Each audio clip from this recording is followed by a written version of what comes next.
Hello, everyone. Welcome back to Uncultured Universe. We are the podcast where two friends show each other movies, shows, and anything else that they need to see, hear, or experience in order to get a little more cultured.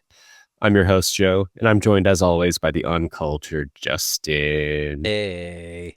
Today we will be dodging bullets, donning our habits, and going boogie-woogie on the piano. We're talking 1992 Sister Act. Man, this movie was fun. It is such a 90s, 80s movie capsule. This movie is pure comfort food to me. I could just throw it on, watch any amount of it, any clip, and there's always something to gather. Justin, what? So I picked Sister Act as my movie for Pride Month of all months. Of all months. Of all months. But we'll talk about it. What did you know about Sister Act going into it? I knew very little, honestly. Really? Yeah. It was, it's part of the zeitgeist, everyone knows like what this movie is and what this movie can be, but like I'd never seen it. I never took the time to sit down. I kind of knew that it was like just Whoopi doing Whoopi things because she was so hot in the 80s and 90s. And it's just a good time. But I was really curious, like, how does she get into the convent? How does she, like, what's the reasoning why? And I was very surprised by it. That she's witness to a murder. Yeah, did you know this is going to be a crime comedy musical film? No, I didn't know. I honestly couldn't like pinpoint like how is she going to get from point A to point B of like being lounge singer to in the nun house. But this movie is tight and efficient plot wise. Oh yeah. And I love it for that. Are you showing the whole movie on the screen right now? Yeah. What's happening? Yeah, we're going to watch the movie concurrently while we talk about it. We're just going to watch the whole movie. But there's no sound. There's no sound. It's just, so that way copyright can't ding us. It's just there in the background. I'm pretty sure it can still ding us for the visuals of it, but we'll see. But we're in here too, so it's fine. Mm-hmm. Totally. Well, let me give you some stats on Sister Act. Directed by Emile Ardolino, starring, of course, Whoopi Goldberg, as we're seeing on the screen right now. Maggie Smith, Kathy Najimy, Wendy Makkena, Mary Wicks, Bill Nunn, and Harvey Keitel. Released in May of 1992. So you were a spry 20 years old at that time? I was but 20. I was 5. You were 5. Okay. 5. Okay. This movie made $231 million against a $31 million budget. That is wild. Yeah. That's insane. Wild that it cost that much, but I guess they have like a lot of like big city scenes. But yeah, this one was a hit. And I don't think they were completely sure that it was going to be a hit, but it was. And the sequel came like it was one of those things where like they made the sequel basically in like less than a year. Gotta have it. Yeah. They could tell the writing was on the wall of like, this movie's going to make buku bucks for us. Fast track that sequel. Leaving money on the table if That's you don't get that one going. That's not how we do it. Yeah. So no, Joe. They're leaving money in the collection plate. They're not doing that. They're leaving money in the collection plate, which is classically something you're supposed to take money out of. Right. You look in there and you're like, that's a lot of 20s. I don't think Father Parrish is going to miss one of these 20s. Oh my gosh. Yeah, I mean, there's surely some opportunity to. They really just do like pass that plate up and down, and you can kind of just do whatever with it. Although the ushers they're eyeballing you the whole time. They know what's happening. They are like staring daggers into any nonconformist. I love it. What is remind me, what is your background church-wise? Because that's going to be a key part of this conversation here. So I grew up, I remember like mostly in like a non-denominational church. I think I went to a non-denominational like pre-K kind of thing. I remember the toys being really bad. There was so many nativity scenes and things made of carved wood and like scratchy fabric. I was like, these toys are terrible. Yeah, lots of wood and felt is Yeah, huge in the church. big time. And I was just like, this isn't for me. Um, but so canonically, I'm half Hispanic. So with that, um, I remember I twas baptized in the non-denominational church, but Mm. spent some time in the Catholic Church as well when we lived in South Texas for a time. Yeah. Um, uh, we lived next door, right next door to my grandmother's house, my mom's mom. Big time into the Catholic, lots of crucifixes around the house, as per usual. Lots of ritual. Yeah, yeah. The rosaries and the things, and and like across the street was the church that they went to, and Oh wow. yeah. So I remember doing midnight mass on Christmas at Christmas time, and that ruining Christmas. Just I was like, I have to stay up late, and I can't open presents. This is the worst. I had to I had to serve at midnight mass. Did you ever do Oh, like altar serving and stuff? hmm. You had to Yeah. serve, Joe? Yeah. Snap, serve. I don't. I no. I never had to do that. I never partook in the services, the servicing, during the service, whatever. I was I just got an unwilling participant. Yeah, I got to hold candles and walk around with candles that were on like actual fire and stuff and just manage that. Oh wow. It was kind of like a pyrotechnic moment every Hmm. week. But I've never seen a real life nun in my entire life. Yeah, they're more scarce than you think they might be. They're Yeah. definitely more in cities. And there's like definitely different types in terms of like how cloistered they are Sure. versus not. So there's nuns that are like basically live in the building and only the building, and they're kind of like behind a wall the whole time, and you don't interact with them at all. And then Mm, there's uh Carmelite nuns like the ones in the movie mhm. Sister Act that are a little bit more open, a little bit more out in the community as these nuns eventually do. Yeah. Um, but as we're seeing, this is a movie that starts with Whoopi Goldberg as a lounge singer, who, In Reno, Nevada. like so many folks of her generation, probably grew up with nuns as teachers, and that kind of shaped her Mm. desperate escape from the direction of the church into uh, the life of sin and craziness that is Reno, Nevada. Yeah, like what a choice. I imagine like on paper they were like, "Oh, like she's a lounge singer at a casino in Las Vegas." And they're like, "Whoa, whoa, whoa, whoa, whoa. You want us to shoot on location in Las Vegas? Absolutely not. Reno." Reno, baby. This is a Yeah. classic Reno movie. This is Las Vegas light. I do love the tiny bits of comedy in the opening number that they do at the Lounge Singer, where like it's about 5 seconds of her trying to get the mic off the stand, Oh, I and she's know. like struggling with it. Physical comedy on Whoopi's part throughout this movie is fantastic. Her face acting, that was one note that I had, is it's like she's really selling it. The subtle nuances, and I think that is a lost comedic art. Yeah, Um, it's just a delight. She's a delight to watch. yeah. I mean, we'll get more into the plot, but like one of my main notes on this one is just like how easily Whoopi Goldberg is like the center of this movie, just holding it. Like he just bringing the audience along with such like comfort. Like there's such like an ease of presence to Mhm. her acting in this. And I was thinking like having her and someone like Robin Williams just like banging out movies in the 90s around the same Oh time. Like yeah, what a time. it was a great time to be alive, Joe. You missed out a lot in the Going first from five this years. to like Mrs. Doubtfire, like wow, in Oh, the I movie know. theater. Yeah, you get to watch like Ghost in 1991, this in 1992, the follow-up, the sequel in 1993, and then you also get Jurassic Park, and then you can do Independence Day. Like the early 90s were like chock full of prime cinema. And this is Mm. this is a good case for it. Like you said, this movie has a tight plot. It is very simple, and you get straightforward into it.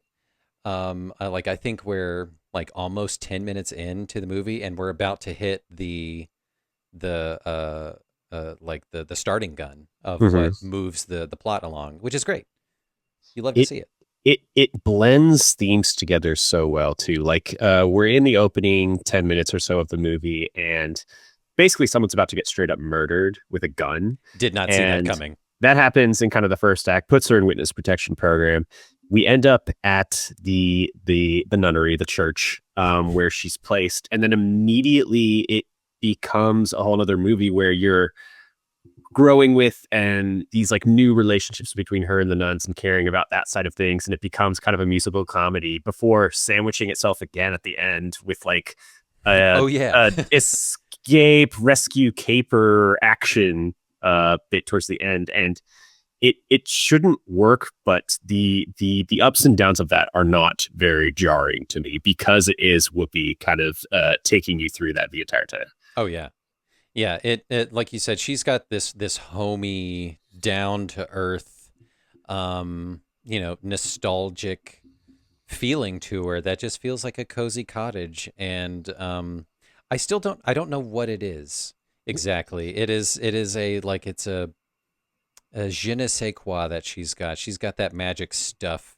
Her line delivery, I don't know, could just be, I don't know, her soft features, the way the timbre of her voice. It's a number of things, but anytime she's on screen, she is enigmatic and charismatic.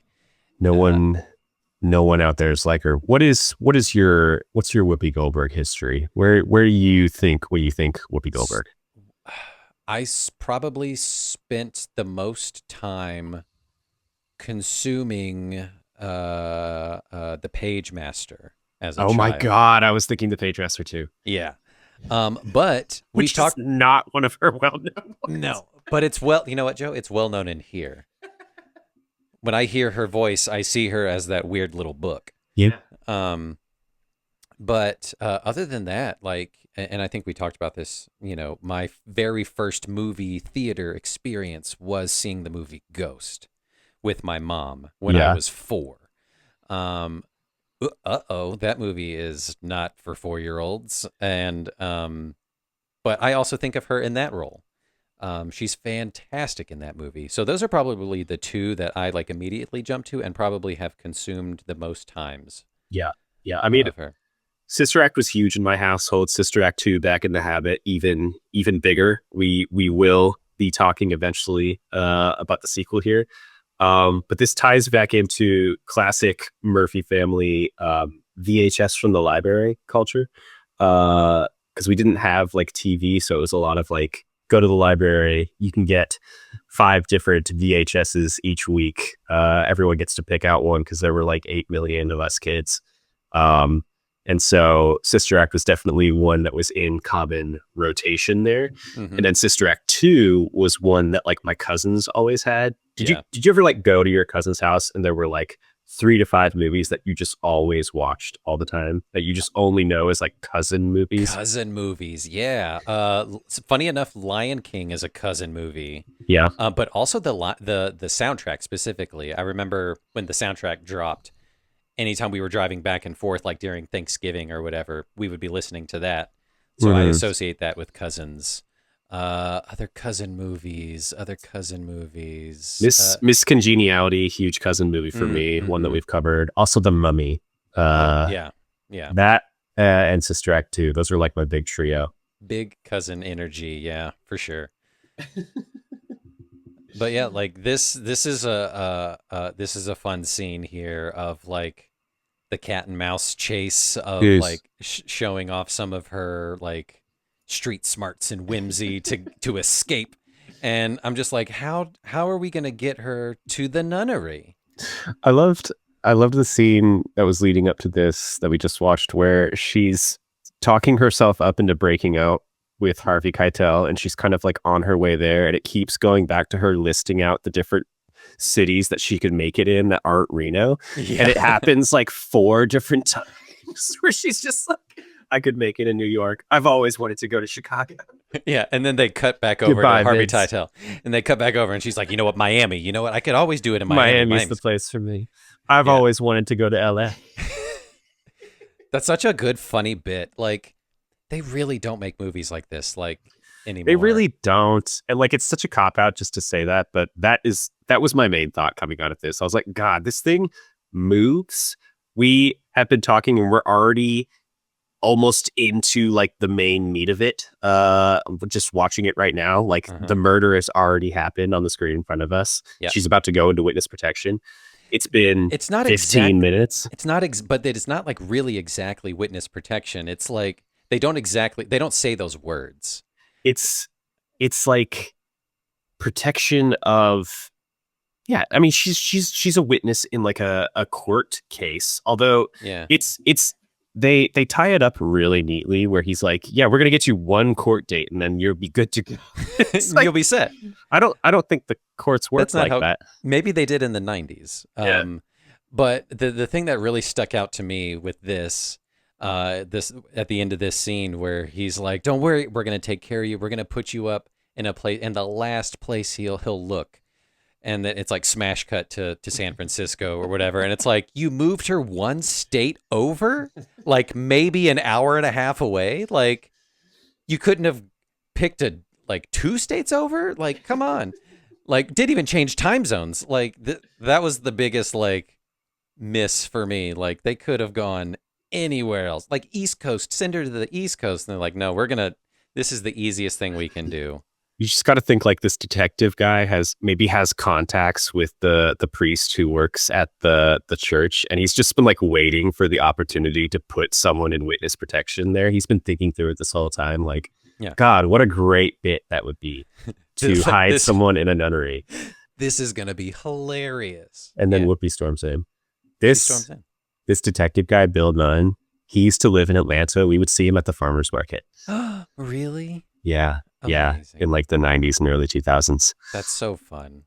Yeah. Did he have the mustache? He seems like a guy that would always have the mustache, regardless of the role.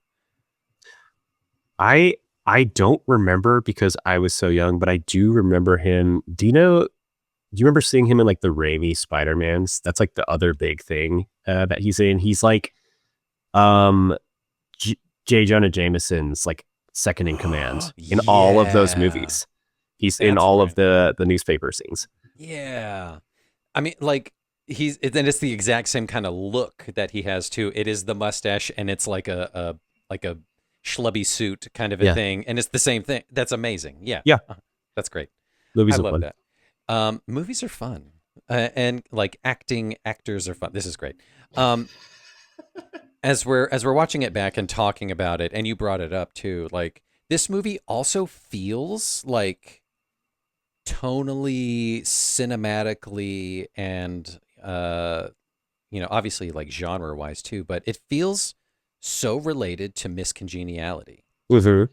Like the same kind of police department kind of a thing. It's very much like fish out of water, kind of undercover, making friends with the people you're undercover with. Yeah, like these are spiritual sister movies. There's guns at the start and towards the end. Yeah. I love it. This and that maybe that's why like I really enjoyed this movie just because it felt familiar in that way too. And also, this is just a really good damn movie. What a stroke of genius to have Maggie Smith as the Mother Superior too. Like, her one-liners in this are incredible. We're watching the scene right now where like I burst out laughing because I forget it's coming every single time, where he's like, you took a vow of charity or whatever to take in anyone in need, and she just goes, I don't. Yeah. Man, my note right here at this note, I was just like, not Maggie Smith being racist. Come on, get out of here. Don't disrespect the dame. It is an interesting choice to put Whoopi Goldberg into this extremely white convent and have her be kind of inconspicuous there. But I guess the idea is like she should have just been inside the whole entire time and not creating a musical sensation that gets on TV. Oh man, I had a big problem with that one too. But also like the depiction of like the shitty neighborhood outside is just like like, I don't know, like it's a little dirty, and like the gutter punks are just like Oh my god. teenage riffraff, and it's I like it's I not a problem. I love the look and style of like the teen kids in this, Yeah. the urban city kids Mm-hmm. who are so like suspicious of the nuns at first, then the music draws them into the church, and then they teach the nuns to dance later, and they all look like the height of 90s just cool kid Oh fashion. no.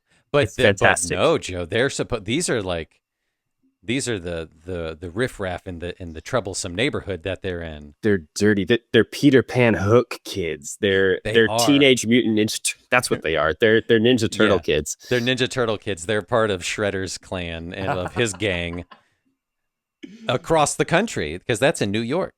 And this over here on the West Coast. They're causing trouble. They're tagging things and they're maybe swiping sandwiches and candy bars. They're Bart Simpson. My Like, God. Maggie Smith saying that people want to kill her. Anyone who's met her, I imagine. so dark, wild stuff. Uh, I love their chemistry.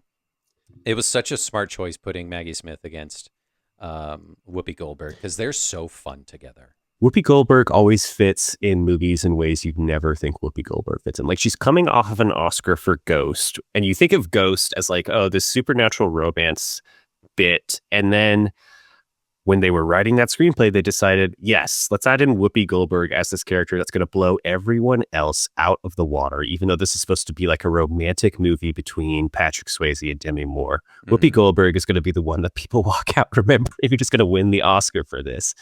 To be fair, that movie, every single person in Ghost is a fucking powerhouse. Mm, Patrick Swayze, Demi Moore, and lest we forget, well, fuck, I never remember his name.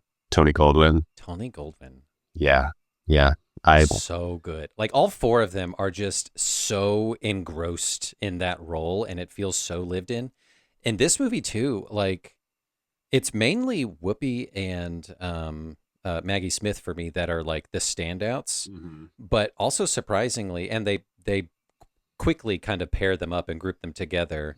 It's the main three of I Kathy Najimy it's Wendy Makkena and and Wendy Mary McKenna. Wicks. This is our second Mary Wicks, by the way, because so she plays the older nun, Sister Mary Yeah, Lazarus. yeah, She yeah. also plays Aunt March in Little Women, the 90s version that we watched. Incredible. Our This little is cinematic universe grows by the movie, and it's incredible. It's great. this is quickly becoming a Mary Wicks Stan podcast because I'm gonna make you watch the second one of this, and she returns in that as well. You know what? At the as soon as the credits started rolling, which we'll talk about later, because I loved that. I missed that within movies, but the I was like, oh, I have to see the sequel now. I want to know how she gets back in the habit. Yeah. I Yeah, I gotta know. mean, should we just spoil it right now? Like, you're going to do your next movie, and then I'm immediately going to make you watch Sister Act 2 Back in the Habit. That is my Oh, next episode. oh yeah, definitely. I think it's high time we say fuck it and we come back and do all the sequels we've talked about over the We years. have talked about doing that. It's going to be a big sequel wave incoming, just Yeah, because so many of the movies we we've covered have sequels of varying degrees. If we yeah. ever get the chance to cover Miss Congeniality 2, Armed and Fabulous, that's going to be an incredible episode. Oh, it's coming. It's coming. Like the back half of 2025, which we're in, by the way. Holy shit! Oh my The god. back half is going to be just rife with sequels and nostalgia because that's the only thing grounding us to reality at the moment. Unfortunately. Uh, What else? What else did you have planned for to talk about this episode, Joe? Well, I mean, like you were saying about the nuns, I love the just the economy of it all. This movie we were saying is very, it's tight, it's very efficient in its screen time, and so you get immediately like you get the three kind of standout nuns, and they form a bit of a group. But then the other nuns in the choir each kind of have incredibly like recognizable character kind of faces, Mm-hmm. and you get a little bit of a taste of each of their personalities through each of the musical numbers that happen in the film. Right. I love that the movie does so much with so little time for each of them there, and it all kind of culminates with like them running around Reno, Nevada, and you get little moments with all of them as well. Yeah, it's great. I was very surprised that we get the music, the big music number, the well, not the big one, but the change, the big one so soon. Yeah. Um, uh, because I honestly would have thought that that would have happened sooner, and Ryan thought the same thing too. She had seen this before, and she's like, I thought that was much later in the movie. I thought there was a lot more preamble and build up, but it was like, nope, she's there for like a day and a half, and then Yeah. it's like Maggie Smith says, "I'm going to put you in charge of music," and then the next day is the sermon that they practiced, and it rules. Yeah, it's very much a classic, like, surprise, this is a musical moment in movies. And then there's three. So she joins the choir as part of this like witness protection moment. Maggie Smith basically has already had enough of her on day two, like you're saying, makes her join the choir. Sister Mary Lazarus is in charge, but the choir like sucks. They have this moment during one of the masses where they sing a version of Hail Holy Queen, and it's one of the things that's like always quoted in my family is the one nun singing Hail like a full second and a half too early Yeah, compared to the other ones, just like it's so saying good. Hail. And then Sister Alma, the deaf nun on the piano. Um, it's Incredible. it is incredible. And so you get this moment of like immediate bonding between all of them where she has like a teaching moment in their first choir practice. She singles out Sister Mary Robert, the super shy novice. She's a novitiate or whatever. That's why she's not wearing like the full habit and stuff. I was curious about that. Can you speak on that? Why does she get the exemption? She's like nun in training. Um, Okay, yeah, yeah. So she's she hasn't none light. Yeah. she hasn't taken like the full vows and stuff yet, and so that's How why many she looks vows are different. there? Do they Seven.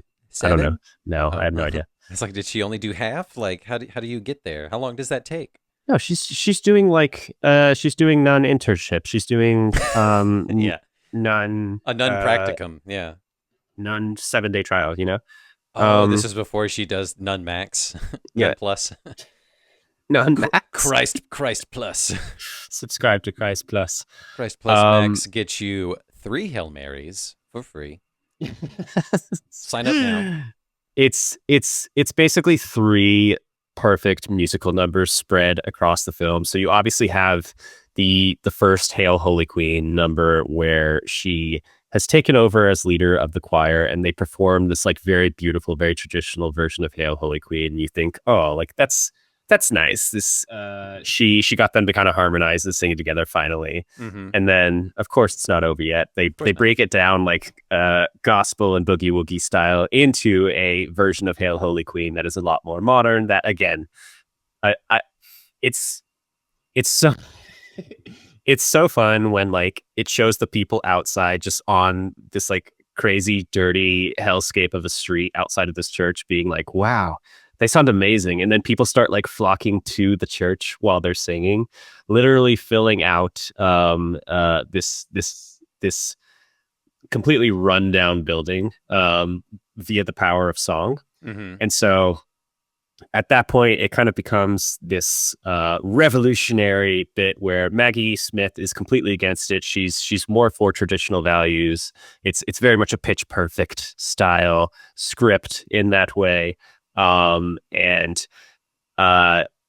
Sister Mary Clarence, the Whoopi Goldberg character, basically pairs it together with like getting the nuns out into the community as a way of basically breaking them out of their traditional styles, not just in music, but in literally breaking them out of this building. Yeah, yeah, which is great. And It's then you such get a the fun little kind of throwaway number in the middle, the My God number, which is fun oh, too. so fun.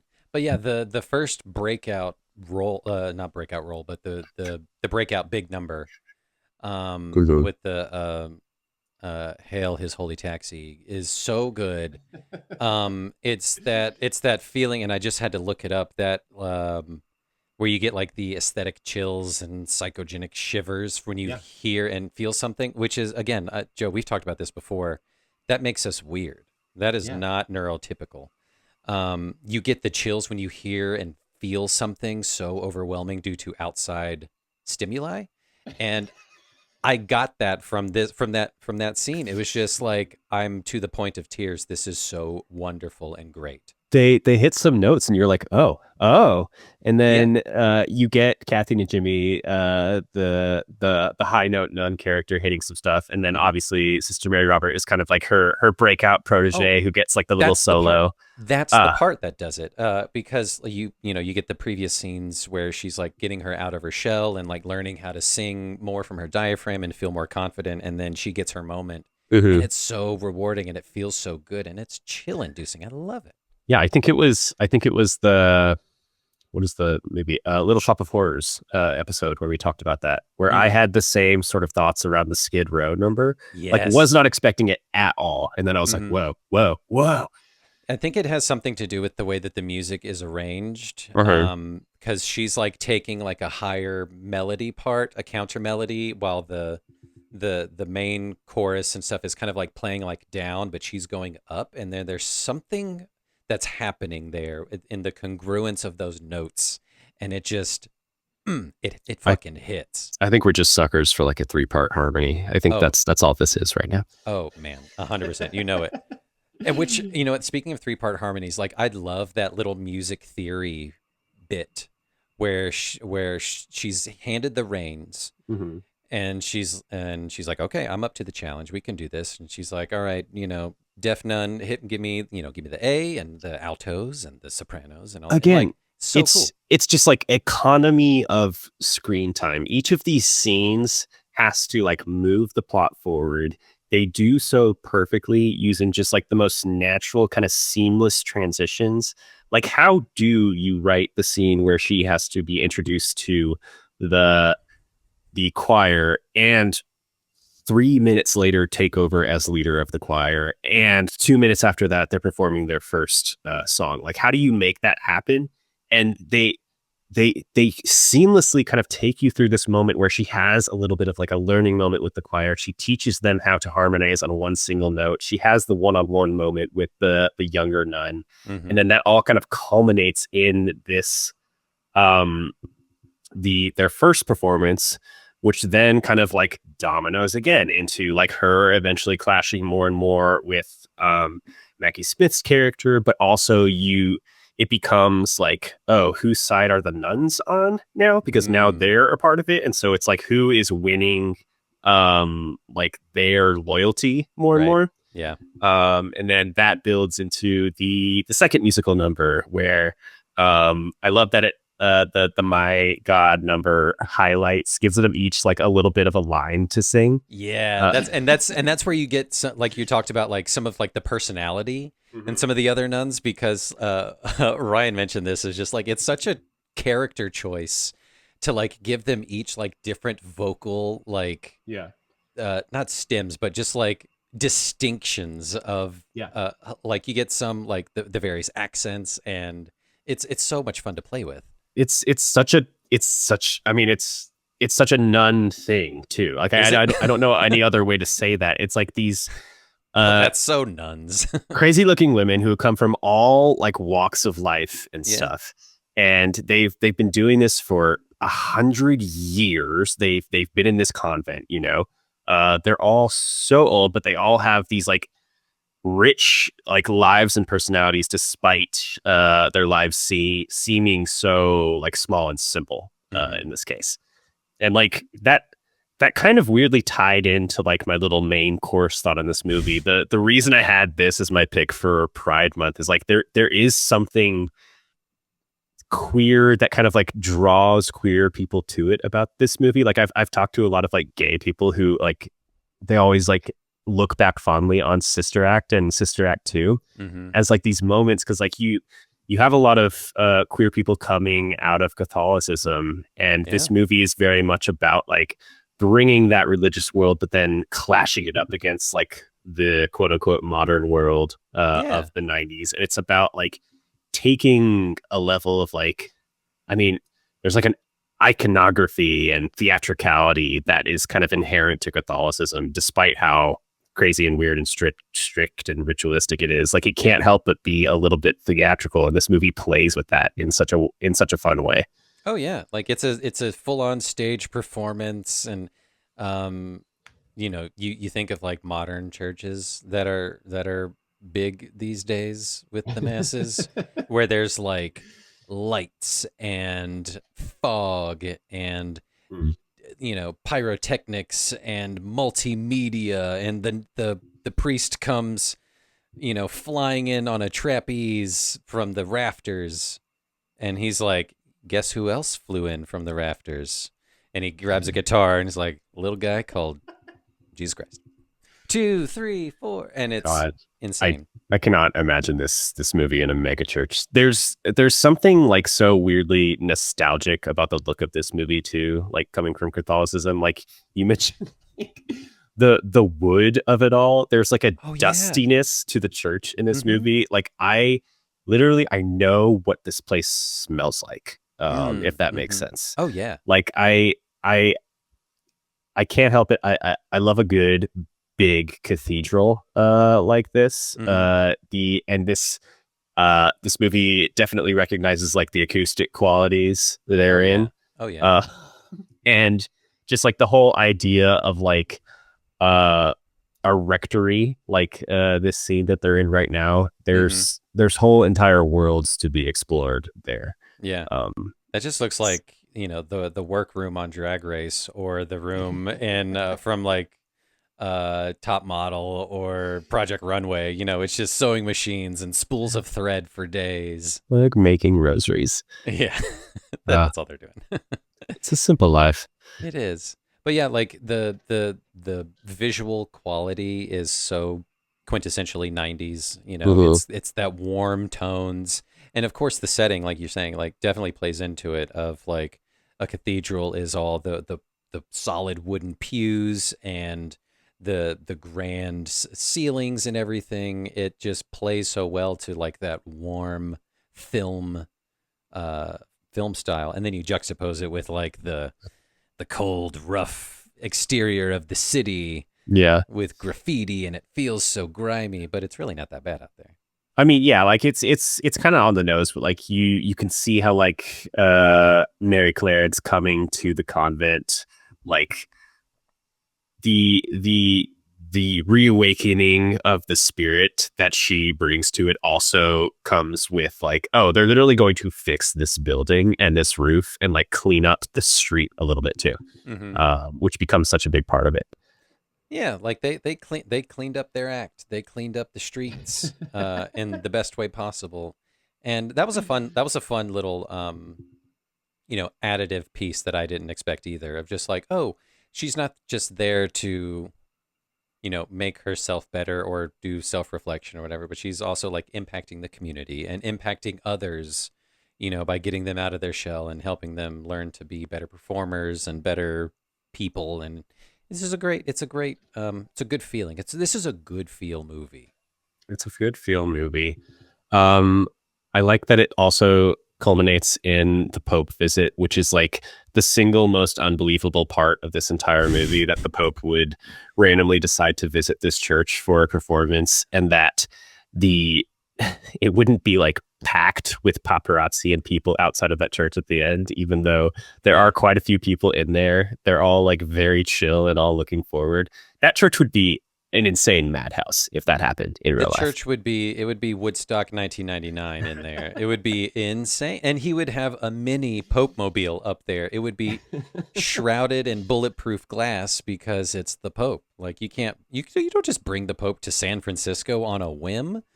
Apparently there was an actor working in like the 80s and 90s who plays the Pope in this. He was just like known for just playing the Pope in various movies because he That's looked amazing. so much like Pope John Paul II. And like that's how you make your living.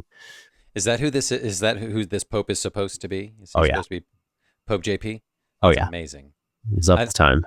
at first we were thinking like, oh, they're not going to show his face so that way it can be like any Pope. This movie could take place at any point in the 90s. It could be any damn Pope that you want. No. Very No. much iconic silhouette in that way. Oh, yeah, that's right. That's right. Oh, But you speak of unbelievable parts of this movie. Sure, that one is pretty egregious. Of like, everyone's being so chill, and there wouldn't be like snipers on every rooftop and Mhm. lockdown. A simpler Getting time. getting 40 nuns into one helicopter, Again, unbelievable. Cannot. an incredible scene. Okay, so we're kind of moving forward a little bit here, but um Harvey Keitel realizes that Whoopi Goldberg is hiding out in the nunnery, goes and kidnaps her.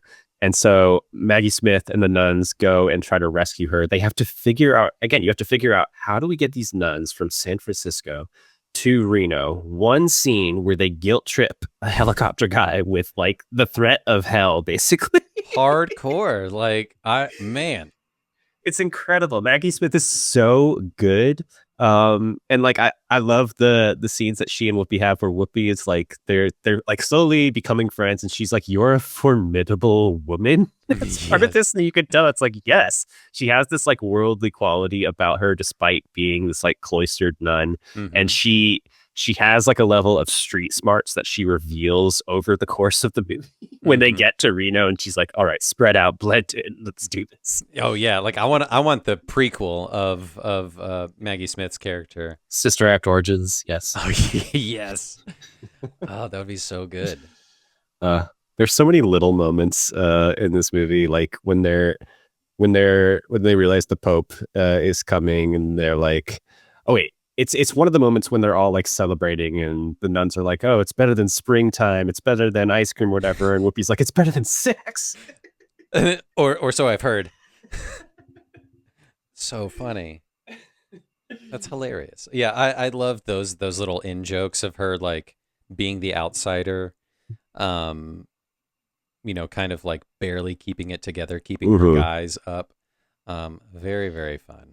It's classic. It really is like miscongeniality in so many ways that I haven't realized. I can't stop thinking about that now that you've said that, because I it mean, is like she's showing up in this world kind of fish out of water, but it's her who teaches them, yeah. how to really live life Hmm. and how to have a good time. And she was totally going to sacrifice herself for the other nuns, like the friends that she made along the way towards the bad guy at the end, It's really sweet. It It's is really really sweet. sweet. You love to see it. I love this scene where she sneaks out to go to the bar across the street. It's insane. Like, she knows what she looks like. She should know the kind of. Don't they have changes of clothes? Like, couldn't she like outfit it to look like anything else? Just more and more nuns coming into this biker bar, and everyone just getting more and more flabbergasted. Yeah. Yeah, I love the record scratch moment of everyone just like, holy shit, it's a nun. Oh Like, incredible. my But God. also, like, it's quintessential 90s biker bar. Like, it looks the same as the bar that you see in, which we haven't watched yet. We'll come back to it. But Pee-wee's Big Adventure, Yeah. Terminator, like, it's the same bar. And I mean, it's, there's like one Hollywood bar they use for all of these. oh, yeah, it's like, oh, we're shooting a bar scene. Take it up to Lloyd's, boys. We're heading up there. And then, yeah, I was surprised she orders a Coke at the bar. I was waiting for, she was going to Well, line up shots and do it. she is in a habit. Yeah. Mm, But man, those were the days in the 90s where you could order a soda at the bar and it's free. fantastic. I mean, Justin, my ultimate thoughts on this movie is I can sink in and out of this movie at any time, and it's just such a good time for me, regardless. It's such a breath of nostalgia, and Mm. any scene is like a little masterclass in moving the plot forward in a way that is both funny and heartfelt. Um, and ultimately, like, I, I had a note. This is a movie about women acting and slaying, and the gays are going to show up for that no matter what. You And know so it. that is my contribution to Pride Month this month for Sister Act. Yeah. What are your kind of closing thoughts here as we uh, as your first time watching Sister Act? What are you taking away from it? Yeah, I'm definitely like digging into the hominess of it. And like, truth be told, I have been living in my feels of nostalgia lately. Mhm. And of course, it's a trauma response. It is. Of Uh, course. You Happy know, Pride. happy Pride, y'all. Like, I've been playing Mario 64, yearning for simpler times. And I think part of it too, this is a slight tangent, but I swear it ties back. Please. Um, of like, I'm watching my kid grow up and experiencing things that like on the verge of like things that I remember when I was that age.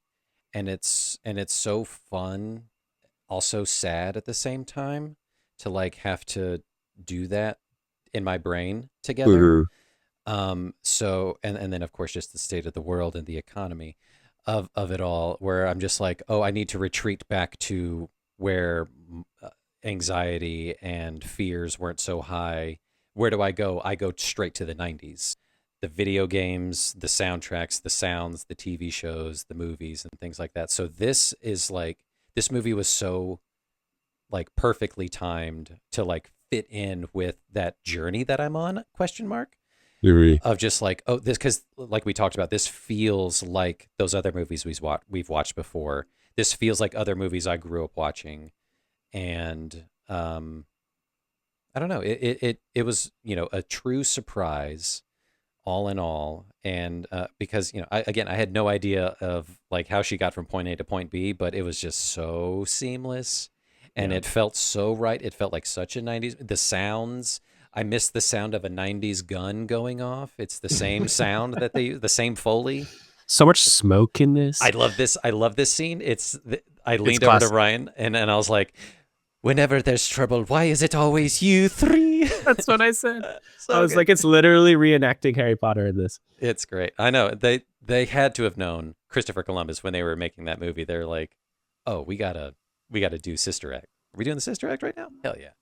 Yeah, Um, it's definitely a comfortable dose of nostalgia. It's it's it's fun to think like, yeah, we are in total hell times right now, but I'm excited to think about like what your kid, what the kids in my family are going to look back on themselves, like their little nostalgia moment. Like mhm. what's the media that they're going to be consuming that's going to be like their 90s in Yeah, a 2020s world.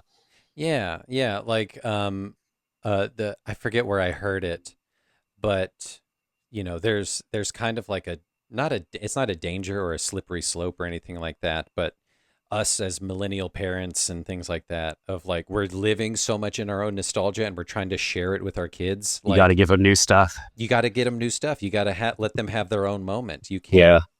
or else it's not, that's not fair to them and that's not cool. Like, they got to discover things on their own.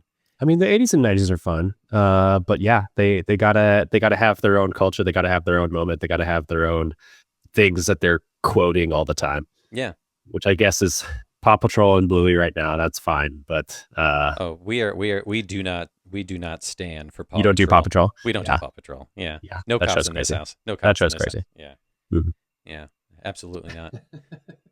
What's the main central thesis of this movie? What's the main themes and things that you take away from this, Joe? We love a woman who slays. Ultimately, at the end of the day, I think the theme that I come to with this movie, it's very basic, but it's about like just the universality of music, Mm, and how there's immediate parallels of the movie strikes between like the music that she's singing at the beginning of the film as this lounge singer in Reno becomes the music that she sings with the nuns, albeit in like a kind of a more church friendly fashion. But they're, yeah. if you listen, they're kind of singing the same songs. It's like Right. these girl group songs from the '60s and stuff. And so it's about how like music as a way of uh as a device for connection and community and expression. It's used the same in Reno. It's used the same in the church, Hmm. because it's about the individuals involved, not necessarily the setting. Yeah. Yeah. I picked up on that too. I was like, oh, okay, yeah. It feels the same era. The songs that she was singing at the beginning and the songs that she's injecting into their performances. I loved that touch. Yeah. Um, and again, that was quintessentially 90s, Mm-hmm. right? Most of those, I think of like My Best Friend's Wedding and uh, there's a couple others like Four Weddings and a Funeral or whatever. But like those movies that like rely heavily on music from the '60s.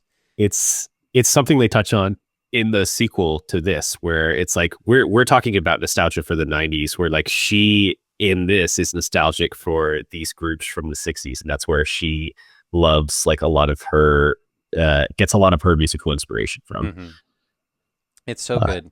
Um, but yeah, a thought that I had throughout the whole movie is like, man, you really, I would hate to see a remake of this, like a reboot, mhm. because you couldn't do it. It would not feel the same. It Uh, would look too clear. Does that make sense? mhm. There's a certain VHS like fuzziness to this movie that I think is crucial. It's film grain. It's the film grain Yeah, of film cameras, like, and it makes it feel lived in and that warmth that we talked about. Like you don't get that from digital cameras. You can fake it, but it looks fake as shit. I think if you want a more modern version of this, I thought about School of Rock, which comes kind of like 10 or Mm, 15 later, 10 or 15 years later, which is this sort of like taking this group of people and bringing the music out of them, but like right. Yeah. filmed in its very own style, filmed in a much more modern style, much more like modern attitude. Sure. Um, Yeah. You're and right. so That's a good comparison. yeah, you could like take inspiration in this way, but I don't ever want to see them remake Sister Act. Like we looked it up.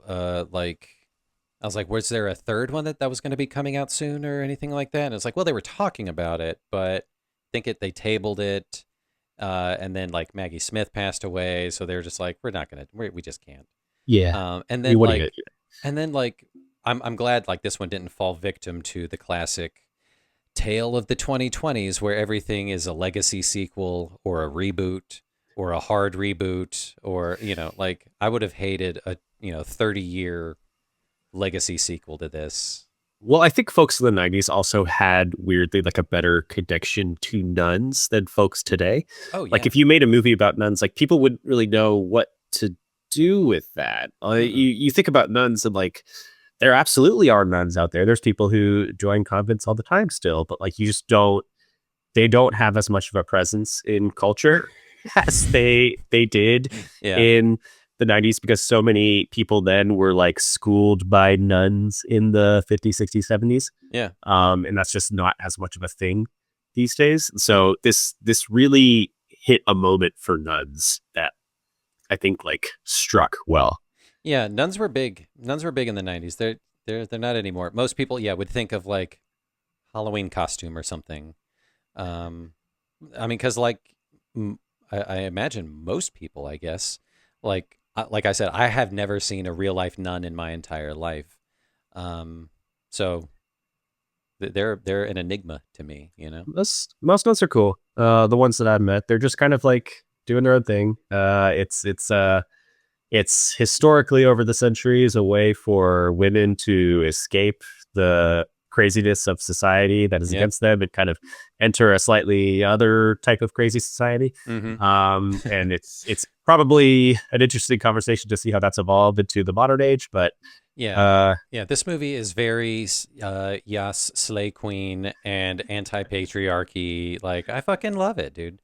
Um so like I would have I was thinking of just like the hilarity of modern cynical comedy of you do like typical sister act and then they spend a little bit more time in the sermon and it's just like now let's talk about homosexuality and how they're all yes, going to hell and it's just they take the hard left turn of just like they're all gonna burn and it's just I mean, like that would be terrible.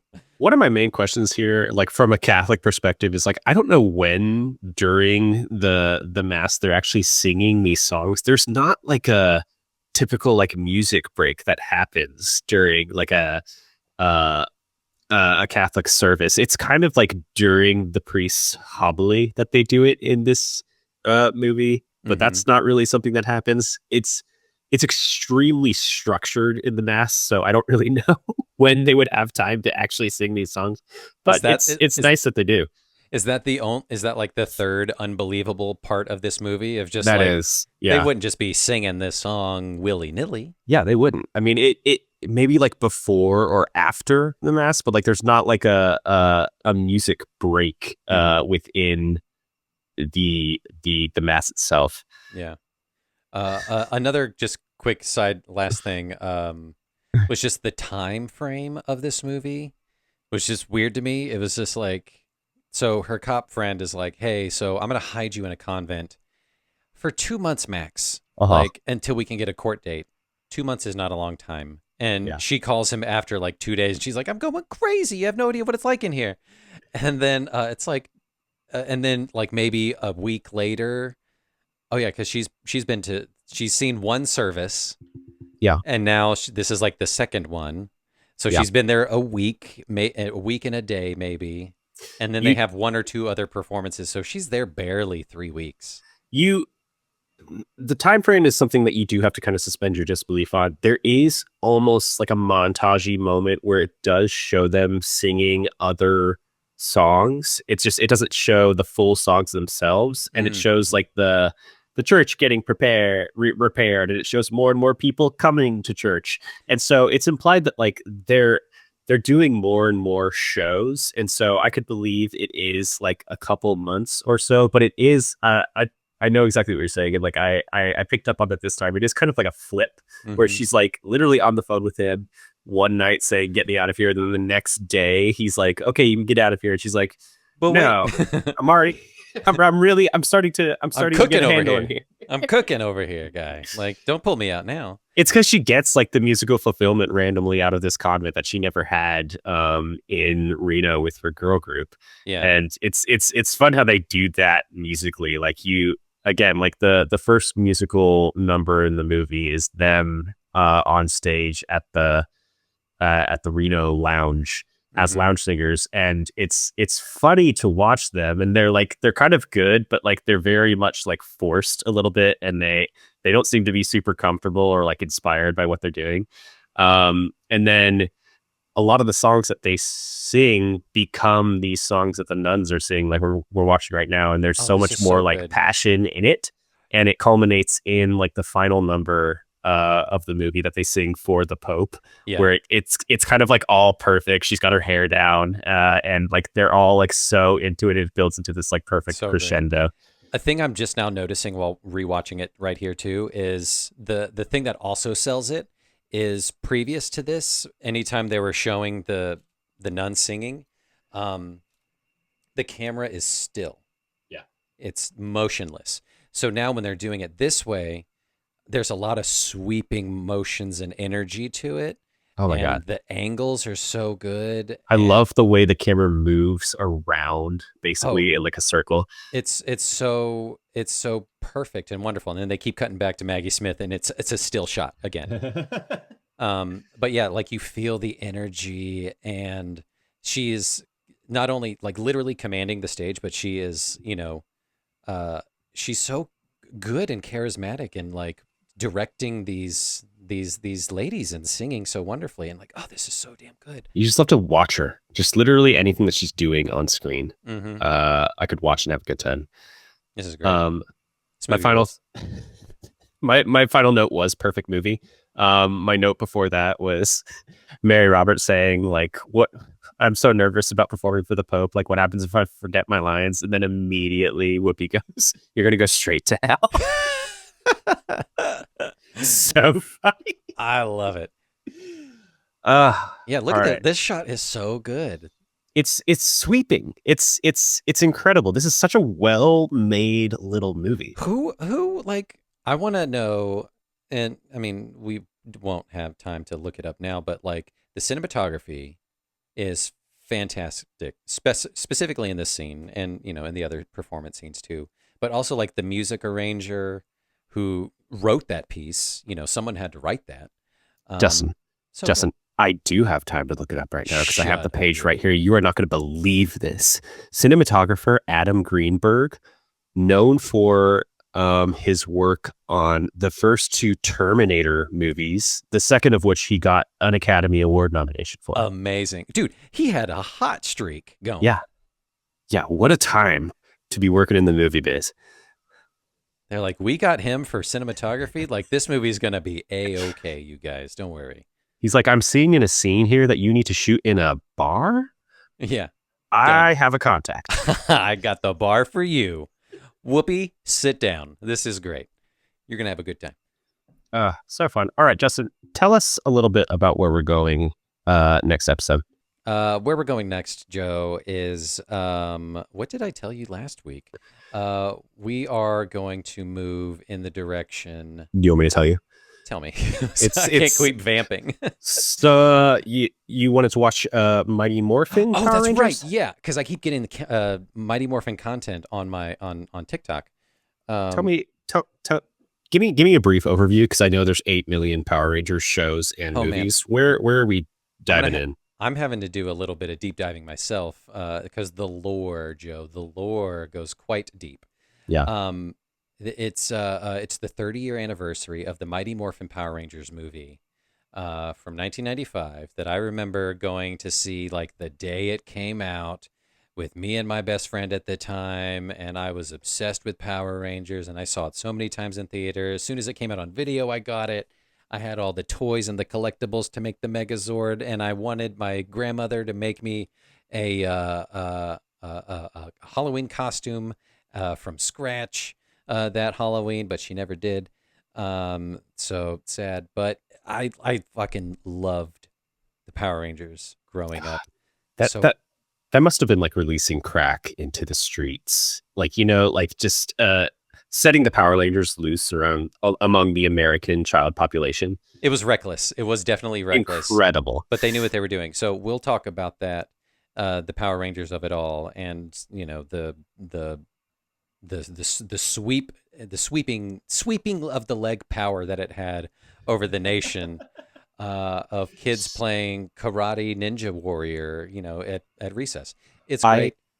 I know much about the world adjacent to Power Rangers. I know the vague outlines of a lot of things. I never really watched any of the movies or shows, so I am excited to dive in here. This is going to be great. And figure out which Power Ranger each of us are. Oh, yep, 100%. Everyone always did that. And the answer to mine may surprise you. Oh my God. So we'll come back to that. And then coming back around, we're going to hit full circle into the back half of the year, it sounds like, and just go straight into sequel town. Yeah. And starting with Sister Act 2, and then we'll dovetail into Miss Congeniality 2, Teenage Mutant Ninja Turtles 2, like all this kind of stuff. Yeah, you're not ready for Sister Act 2. I want to know, like, that was the main burning question I had is like, how does she get back in the habit? And I can't wait to find out. All right, y'all. Well, thank you for following along. That was Sister Act. Please go watch and have a good time if you want to beat this heat. Yep. Sing along and donate to your local Catholic church if you can, I guess, if you're into that sort of thing. Otherwise, yep. Go Whoopi go. Go catch us Whoopi on all go. the social, on just the main social at Uncultured Universe, mainly on TikTok is where we're at. Are we really? Yeah. Do we get a lot of hits on TikTok? Yeah, we do, actually, surprisingly. Oh my God. Yeah, and YouTube, Uncultured Universe. Check us out there, and we'll catch you guys later. Bye. Bye.